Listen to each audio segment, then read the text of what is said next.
Buenos días, bienvenidos a esta última jornada del Coloquio Internacional del Instituto de Investigaciones Estéticas, Historia del Arte y Estética, Nudos y Tramas. Bueno, esta última jornada empieza con la última mesa, la mesa 4, que esperamos que va a poner un punto final a lo que ha sido, lo que habrán sido 4 días de reflexión y debate muy ricos. En esta primera parte de la mesa tenemos 2 ponentes. En la siguiente, después del receso, habrá otros 3 ponencias. Bueno, estamos empezando 5 minutos tarde, me regañaron por ser demasiado británico, entonces me dijeron que esperáramos hasta las 10:05. Es tiempo postcolonial. Es tiempo postcolonial. Entonces, nuestra primera ponente, a quien habrán visto mucho en este coloquio hasta ahora, es Elena Chávez McGregor, que además de ser ponente es integrante del comité organizador de este coloquio, investigadora del Instituto de Investigaciones Estéticas, y su ponencia se titula Estética y Política, un nudo Estética y Política, un nudo fundacional. Entonces le doy la palabra a Elena Chávez. Muchas gracias, David. Si bien mi trabajo como investigadora se ha enfocado a la relación entre estética y política, siguiendo la provocación de este coloquio de pensar los nudos y las tramas entre la historia del arte y la estética, voy a intentar explorar el nudo que supuso la estética en la relación entre arte y política. Aunque es claro que las artes y la política se han relacionado desde la antigüedad, o mejor dicho, desde las diferentes antigüedades, en una multiplicidad de formas, la entrada de la estética cifró de manera singular la relación entre el arte y la política. De manera muy general, voy a explorar cómo esta experiencia estética abrió una expectativa emancipatoria que de muchas maneras persiste hasta nuestros días. La estética, que aparece como tal hace 2 siglos y medio, y habría que ver cómo permea y bajo qué violencia epistemológica al resto del mundo, no es tanto una disciplina como un discurso que, paralelamente a eso que conocemos hoy como arte, ha potencializado el pensamiento sobre ciertos objetos y experiencias. Uno de los enredos que ha estado presente en la estética desde que se formuló en la Ilustración es el supuesto de una comunidad de iguales. Para poder entender el contexto del quiebre que suponen estos planteamientos, hay que tener en mente que el surgimiento de la estética es paralela a una importante industrialización y comercio colonial, que rompería el antiguo régimen económico y que sería la base de la revolución industrial y del capitalismo. En este sentido, como afirma Terry Eagleton, lo estético es un concepto históricamente anudado a la burguesía, que plantea la paradoja de ser el modo de la subjetividad humana capitalista, a la vez que una visión radical de las energías humanas que se tornan el implacable enemigo de todo pensamiento de dominación e instrumental.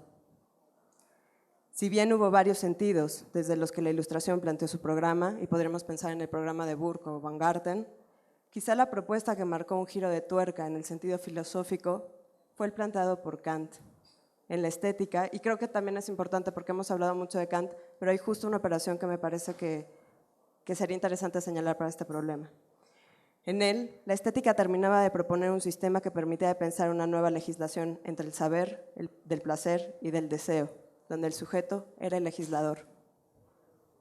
Lo que Kant llamó la revolución copernicana consistió en establecer las condiciones de la emancipación, y esta solo sería posible suprimiendo la armonía entre el sujeto y el objeto por un orden superior, lo que llama concordancia final, para sustituirlo por una sumisión necesaria del objeto al sujeto. Y esto va a ser fundamental.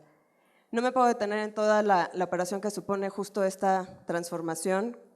Lo que me voy a ocupar un poquito nada más, de manera muy general también, es el papel que ocupará la tercera crítica en este esquema.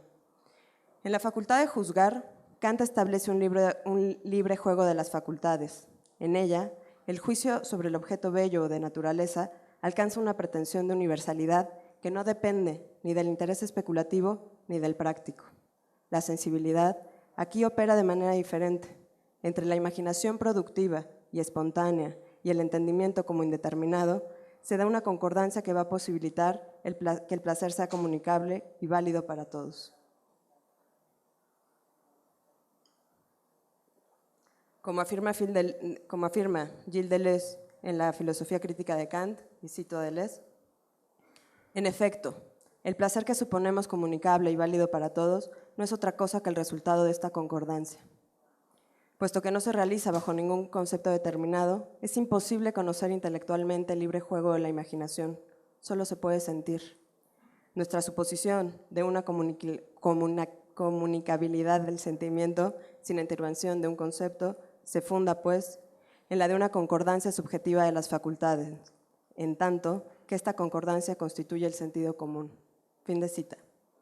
Si bien el entendimiento y la razón eran necesarias para legislar sobre los objetos que eran sometidos a la facultad de conocer y de desear, las condiciones subjetivas del discernimiento aseguraban la participación de todos en el común.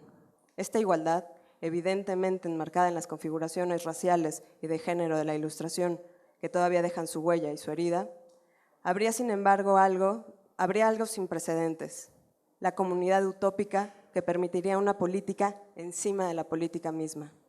Como afirma Eagleton, y cito, la intersubjetividad estética bosqueja una comunidad utópica de sujetos, unidos por la misma estructura de su ser. El dominio de la cultura es, a este aspecto, distinto de la política, en donde los individuos están vinculados solo de manera externa debido a una persecución instrumental de sus fines. El dominio de la cultura, por contraste, es el consenso no coercitivo, es inherente a los juicios estéticos que no puedan ser impuestos. La cultura, por tanto, promueve una unidad íntima y sin constricciones entre los ciudadanos a partir de su más profunda subjetividad. Fin de cita. La estética no describe una serie de objetos, ni legisla sobre cómo estos se someten al sujeto, sino más bien posibilita un tipo de experiencia sobre lo sensible que definirá en la modernidad y en la tardomodernidad una experiencia singular. Esta, como lo explica Jacques Rancière, a la vez que arruina las jerarquías que someten la materia a la forma, la sensibilidad a la inteligencia y pasividad a la afectividad, arruina la distribución de lo sensible que legisla la dominación en la distinción entre los hombres con sentidos educados y aquellos con sentidos ordinarios. Esta intersubjetividad de la experiencia estética va a permitir, y cito a Jacques Rancière, conceptualizar una libertad y una igualdad que son realidades sensibles y no simples fórmulas legales o gubernamentales. Es en esta concepción que vemos injertada el sueño de una revolución estética que realizará en formas de experiencia vivida la libertad y la igualdad que de otras maneras están condenadas a permanecer en su simple forma política abstractas. Rancière pone de manifiesto la transformación de la experiencia con la experiencia estética. Aquí ya no se trata de una experiencia de un objeto determinado por una armonía precedente, lo cual va a tener una serie de consecuencias para la transformación del objeto mismo, el del objeto artístico, sino una experiencia que tiene el principio igualitario en la participación de lo sensible. Como hemos visto, la estética posibilita un común que no pasa por la coerción de la política, lo cual potencializó a la estética como un ámbito de pensamiento y de acción contra la dominación. La experiencia estética, que en Kant era parte de un proyecto emancipatorio general, se articuló, y habría que ver bajo qué lectura y bajo qué tramas también de interpretación, para radicalizar esta condición de igualdad para una determinación social de lo estético.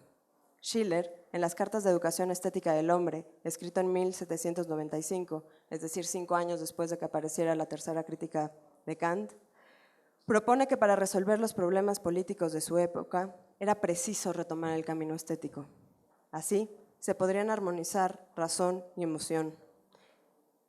Si bien para Kant la emoción, que se manifestaba de manera contundente en los espectadores de la revolución, demostraba que la humanidad progresaba para mejor, en Schiller hay una necesidad de ordenar la emoción en un programa general para no ser puro afecto desbordado, y ello se lograba en el estado estético. Para Schiller, y cito, en el estado estético, todos, aun los útiles del trabajo, son libres ciudadanos, iguales en derechos a los más nobles. El entendimiento, que pliega a sus designios la masa pasiva, tiene aquí que inclinarse e inquirir el destino propio de cada cual. Aquí, pues, el reino de la apariencia estética cúmplase el ideal de la igualdad que el visionario quisiera ya realizado en las esencias mismas. Fin de cita. El estado estético permitiría cumplir la voluntad del conjunto, y y esto era así porque la belleza era exclusivamente quien otorgaba el carácter social del hombre, pues ésta encamina a la libertad. Para Schiller, la educación de la facultad de lo sensible era indispensable para concretar la ilustración, pues tanto la creación como la contemplación del arte permitirían alcanzar el potencial de la humanidad.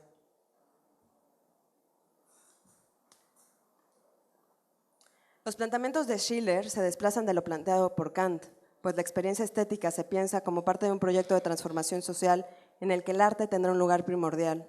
Schiller plantea el tipo de trabajo que el artista tendrá sobre su tiempo. Aquí el artista también tiene una injerencia pedagógica y política, que si bien no es clara, no está descrita con claridad en el texto de Schiller, parece implicar una investigación novedosa entre materia y forma. Los planteamientos de Schiller han generado debates complejos. ¿Cómo entender este estado estético? ¿Cómo está utilizándose la noción de estado? ¿Como condición individual?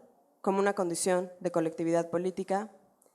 David Aram plantea que si bien el texto de Schiller mantiene la diferencia entre Stand como condición y Stat como estado político, lo importante de entender es que el texto quiere trazar una relación esencial entre uno y otro. Esta articulación ha provocado fuertes debates como el planteado por Paul de Man, quien en su texto Kant und Schiller hace una crítica feroz al poeta alemán, afirmando que éste realiza una mala lectura de Kant, donde se perdió la crítica en su sentido trascendental a favor de la ideología, entendida para Paul de Man como una confusión de lo lingüístico con una realidad natural. De Man no solo desmonta lingüísticamente el trabajo filosófico de Schiller, para ver cómo la crítica trascendental se convierte, según de Man en Schiller, en empirismo, psicologismo y antropología, sino que lo acusa de abrir la puerta a lo que podríamos llamar, y esto me la tomo la libertad yo, tomando prestado el concepto de Benjamin, una estetización de lo político. De hecho, de Man va tan lejos en su texto como citar un fragmento de Goebbels para exponer los peligros del camino ideológico bajo la pretensión de un estado estético, pues para de Man, los planteamientos de Schiller suponen un correlato con el nazismo. Si bien hay una posibilidad ideológica en los planteamientos del estado estético, que también señala Eagleton, habría, como propone Aron, que revisar la propuesta de Schiller históricamente, pues al momento que éste escribe, todavía no hay una noción de cultura nacional, que después veremos cómo se replica eso en nuestros propios estados-nación en Latinoamérica, desarrollada, y tampoco una configuración de nación, al menos en Alemania, que pueda ser la base de los estados políticos, el de los estados totalitarios del siglo XX.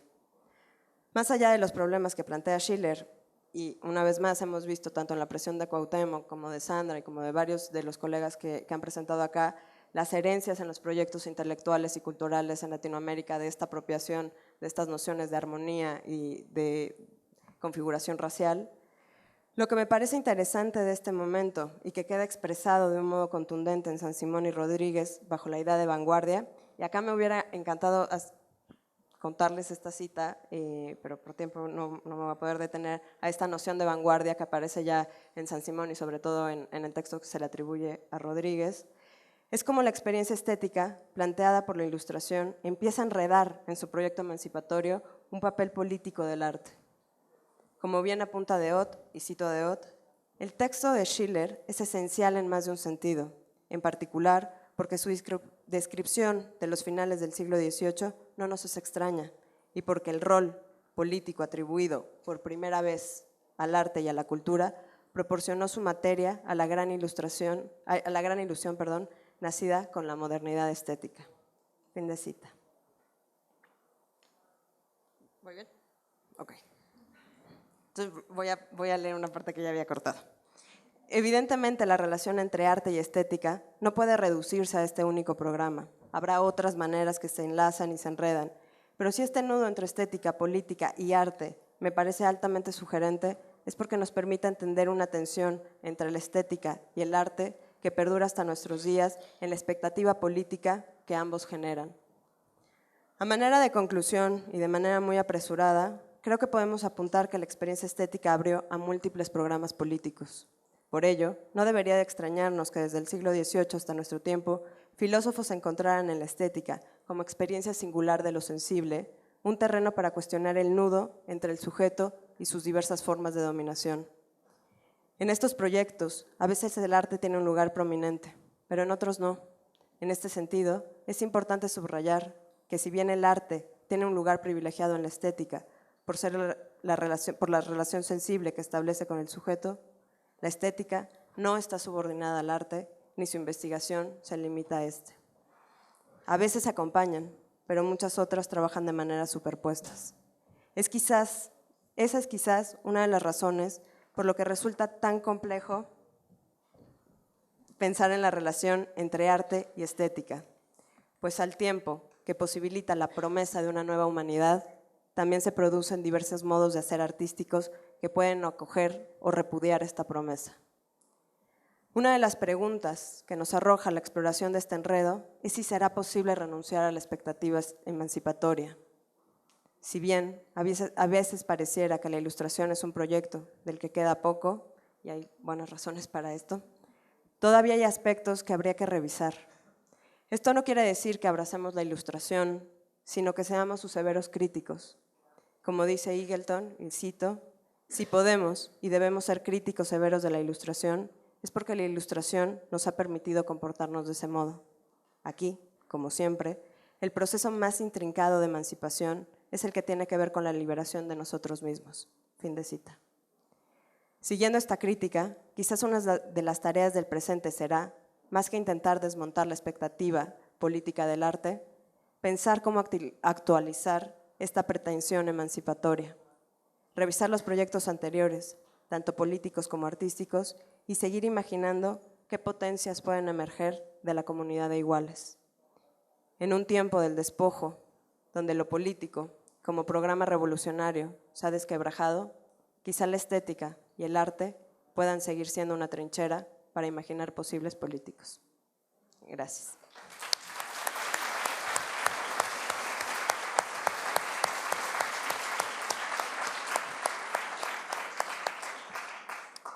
Bueno, agradezco mucho a Elena Chávez, esta muy interesante ponencia que creo que va al centro de hecho, del título del coloquio, que es Historia del Arte y Estética, Nudos y Tramas. Creo que es muy propositiva esta reflexión que hace sobre, como, planteaste el nudo, la estética como un nudo entre el sujeto y las formas de dominación. Hay muchas cosas que creo que podemos debatir. Hay una pregunta aquí de María Conta. Y tenemos bastante tiempo para preguntas porque llevaste 17 minutos. Elena. María. Hola, buenos días. Buenos días, María. Pues somos colegas, las dos hemos dado y damos estética y política en la facultad. Quería que nos explicaras en tu título la palabra fundacional. El texto que Rancière publicó en New Left Review sobre la escena primaria originaria, Primal Scene, que es Siller, habla que precisamente la experiencia estética o los varios escenarios de esta experiencia están precisamente en la conjunción de esta cita de Siller que no la usaste, del arte de lo bello y del arte más difícil de la vida. Y está precisamente esta conjunción. Lo fundacional no entiendo, es decir, la palabra fundacional, entiendo obviamente su definición, pero ¿por qué esta palabra y no originaria? Un poco de vincular con la conferencia de inauguración de este coloquio de Cuauhtémoc Medina que estaba hablando sobre la juventud. Si me permite, solamente un comentario, una referencia, una sugerencia, que no sé si la vas a tomar a la letra, de Jean-Luc Nancy, que viene de Philosophical Chronicles. Si me permiten de leerla muy rápido, si puede ayudar también en los procesos de este coloquio. It seems to me that we might at least say that we will not oppose autonomy with heteronomy. We should look for the signals, for the signs of another youth. Lo que propone Nancy es precisamente la exonomía, no autonomía, que es la palabra que aparece en las universidades, institutos, ¿no? ITAM, UNAM, etc. Pero exonomía. Exonomía, la palabra evocará una ley que no sería la ley de lo mismo ni de lo otro, sino una que sería inapropiable tanto por lo mismo como por lo otro. Justo como la exogamia, que es de casarse afuera de grupos étnicos o sociales o intercambiar esposas, mujeres. Como la exogamia va afuera de la familiaridad, la exonomía se mueve afuera de la familiaridad binaria de lo mismo y del otro. Y al final termina todo esto con una cita de Beckett: "Imagination is dead, imagine". La imaginación es muerta. Imagínense, imaginen la creación. Un poco esta cita, si quieres te la paso también después, sí, claro, porque precisamente tenía que ver de buscar los signos de otra juventud. Entonces, ni autonomía, ni heteronomía, exonomía. Gracias. Muchas gracias. Sí, mira, sobre el problema de la autonomía, creo que eso vendrá en las siguientes mesas y se podrá discutir más. Yo justamente no abordé el tema de la autonomía acá.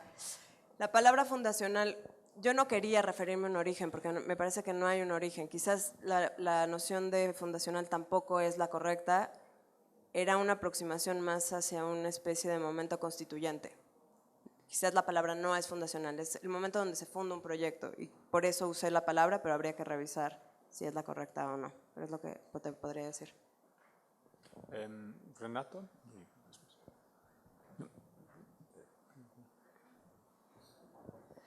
Gracias. Muy bonito trabajo, Elena. Felicidades.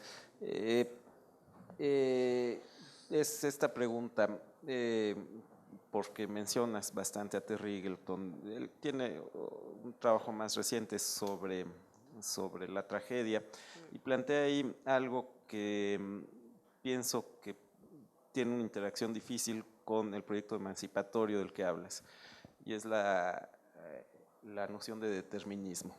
¿Cómo te situarías frente a eso? En realidad, es a partir de una tesis que justamente está dirigiendo José Luis Barrios de William Clark, Beekman Clark. Está haciendo un trabajo súper interesante entre la relación entre polis y tragedia, situando la tragedia como un aspecto necesario de la polis. Y es sumamente interesante, algo que yo no había pensado, también esta conformación de la polis y la conformación de lo político, y pensar cómo es ese espacio de lo común donde se van a discutir las cosas, porque está trabajando Antígona, y hay un momento muy interesante de Antígona, a ver si lo puedo recordar todo el argumento, pero está trazando en Antígona este momento donde Antígona decide enterrar a su hermano, y cuando la condenan al exilio, ella dice algo como: si yo tuviera un marido o tuviera un hijo, él hubiera llevado este problema a lo común, porque él sí tenía voz para participar en este momento de lo político, pero siendo mujer tengo que tomar este camino.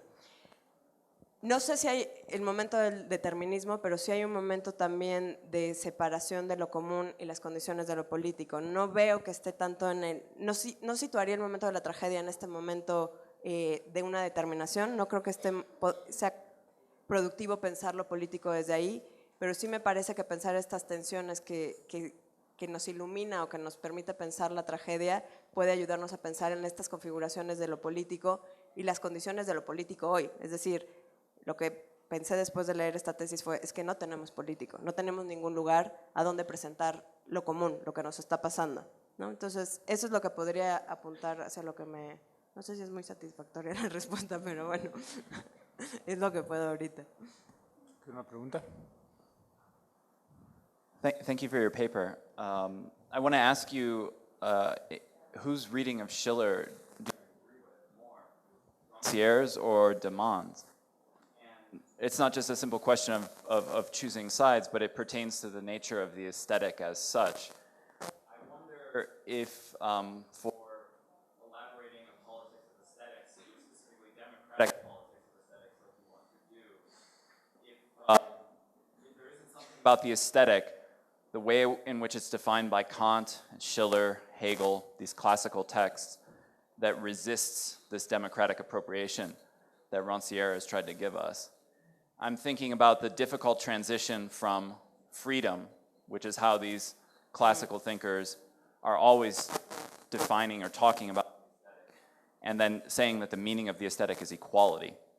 Because equality is a which would suppress the heterogeneity of the aesthetic, whereas freedom is a much more and that's precisely what opens the door for sort of reactionary appropriation of the aesthetic. And then just, if we go to Schiller himself, he himself says all of these very democratic things in the early letters, but if you look at the last letter, he talks about the need for a sort of aesthetic avant-garde, people who really get it, people who know, as opposed to those who don't know, which for sure. And then he even goes on to say that these people tend to gather around the throne. So there's this sort of reactionary at the end of the letter. So I'm asking you maybe to make an argument for more straightforwardly democratic politics of aesthetics. Should I respond in English? However you feel. Maybe in Spanish because people are not using the headphones. Yeah?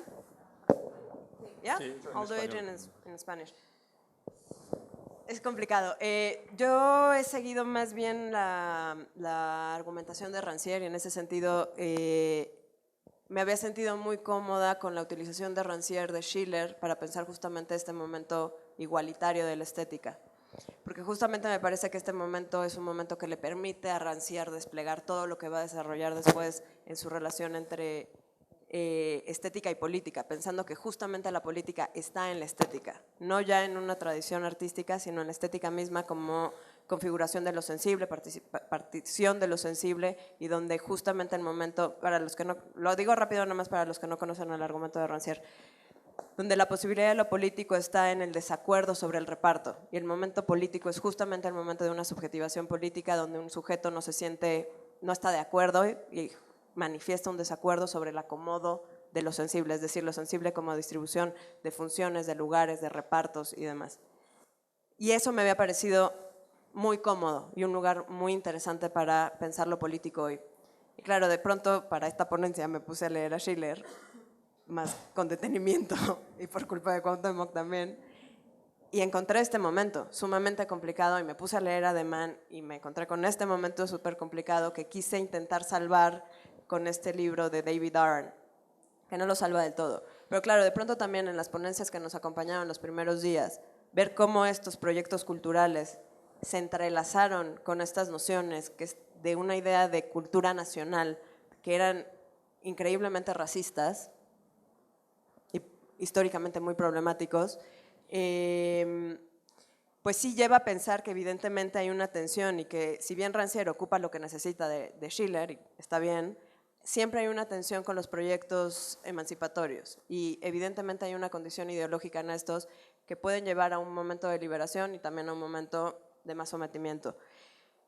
Tienes razón, yo no lo he pensado mucho en términos que quizás la libertad sería un concepto mucho más abierto, pero me parece que la igualdad sigue generando condiciones importantes de emancipación, es decir, la igualdad no la entiendo en una manera de igualación, sino condiciones de posibilidad de igualdad, es decir, no es que todos seamos iguales, sino que tenemos todas las condiciones de demostrar esa igualdad. Y creo que eso, como lo propone Rancière, es algo que propone Rancière, yo nada más lo estoy asumiendo, es algo que se actualiza, porque nunca está de hecho dada. El problema de la democracia, quizás tiene que ver con mi propia trayectoria, es que no entiendo muy bien qué puede querer decir la democracia en estas condiciones. Entonces, no sabría muy bien cómo responder por ahí. Una pregunta de Cuauhtémoc y creo que había otra aquí. Naturalmente hay diferencias de lectura, pero a mí me sorprende que la palabra democracia aparezca en relación de estos debates cuando claramente la noción de común y de político están diferenciadas. O sea, quiero sugerir que el sensus communis, no siendo argumentando con el temor de que habría que regresar a los textos, que interpretar el sensus communis y las operaciones de Rancière bajo la lógica de democracia puede ser un poco, necesitaría ciertas transiciones, porque uno pensaría que el lugar donde puede haber cierta noción de igualdad está en la expectativa de esta comunidad de los sensibles. Si eso plantearlo como democrático choca dramáticamente contra la especificación del juicio indeterminado, en el sentido de que no puede ocurrir por vía de consenso. Entonces, yo sugeriría o tendría la suposición de que el argumentar democracia aquí contradice ese vacío entre el sensus communis y la ausencia de consenso, que me parece que es precisamente lo que pensadores como Rancière, sin necesidad de afiliarme, están tratando de ocupar, y que la negativa de esa tradición reciente de usar la palabra democracia, el hecho de que Balibar hable de égalité en lugar de democracia, podría sugerir que ahí estaríamos en una posición diferenciada. Yo sostendría que, sin embargo, el terreno de igualdad está planteado en términos de la posibilidad, la expectativa o el ideal implícito universalista, cosmopolita del sensus comunes. Ahora, me parece que sí sería interesante tener cuidado de no introducir la democracia en este lugar de manera muy sustantiva.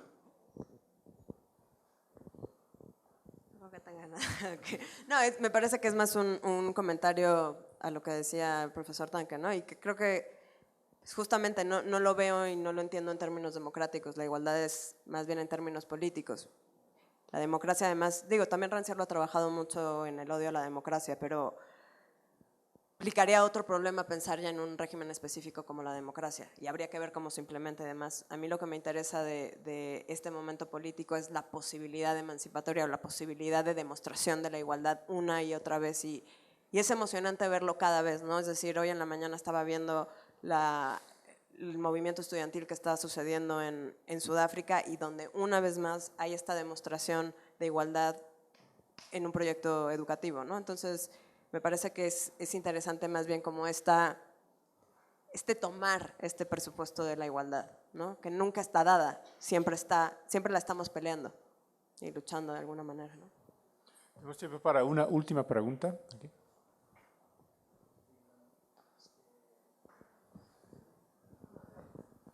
Ahora me va.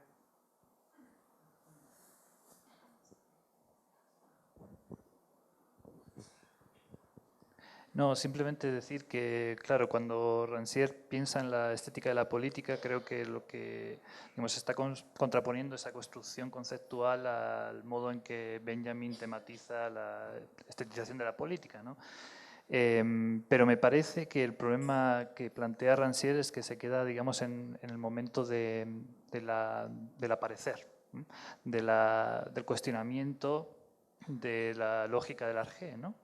Pero tiene verdaderos problemas, desde mi punto de vista al menos, para ayudarnos a pensar cómo ese cuestionamiento de la lógica del Arjé y la emergencia de un disenso nos ayuda a constituir sujetos políticos.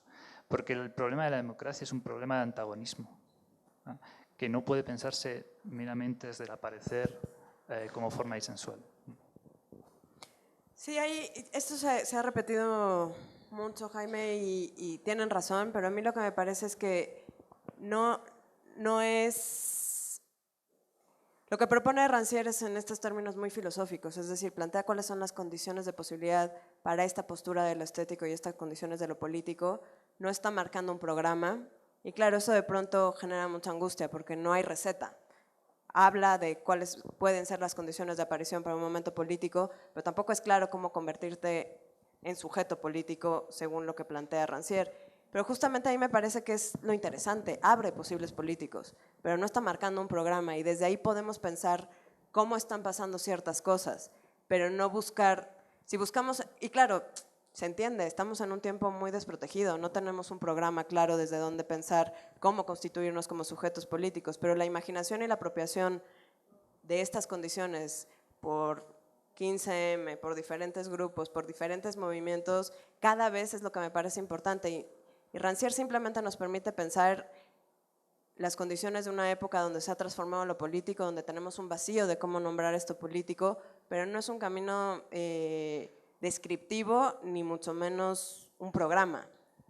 Sin duda, sí, estoy muy de acuerdo, pero me parece que si no avanzamos en esa dirección corremos el riesgo de que categorías o conceptos como lo común sean mistificaciones, y eso me preocupa. Pero lo estamos avanzando en otras, me parece que en otras trincheras. Se está avanzando en los procesos que ustedes están haciendo, se está avanzando en los movimientos específicos, se está avanzando de manera muy desorganizada, de manera casi espontánea espontánea y no, es decir, también hay un proceso de trabajo, evidentemente, como menciono el 15M porque también Jaime ha estado muy metido en eso y que me parece que es importante porque tampoco es un momento espontáneo, son trabajos de 20 años de un proceso de politización. Pero se están haciendo muchas preguntas. A mí me parece que este es un lugar de provocación, es un lugar para pensar, es un lugar para cuestionar tradiciones filosóficas y también para cuestionar tradiciones artísticas y a la vez para pensar los procesos políticos, sociales que están sucediendo, pero no creo que es el único mapa. Es decir, es una propuesta de herramientas y a partir de ahí, pues, lo que nos toca es inventar el futuro. Pues muchas gracias, Elena.